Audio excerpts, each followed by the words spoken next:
Will Trump be able to revive the US economy and stop the war in Ukraine right after he becomes elected as the president of the US, in case that happens?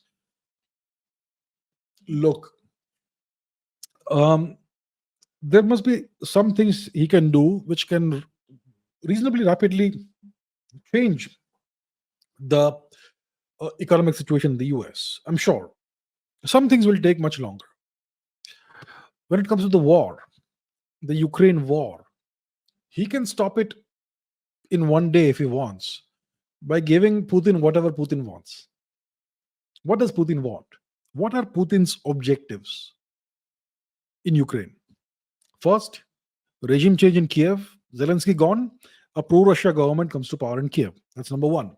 Number two, all uh, denazification of Ukraine means all these Nazi elements should be, let's say, neutralized in Ukraine. And third, no more NATO influence in Ukraine. And fourth, Ukraine becomes permanently a neutral country and not an anti-Russia country. How does this process start? I would say ideally with a regime change in Kiev and a pro-Russia government coming to power. So if Trump is willing to give this to Putin, then the war will end immediately.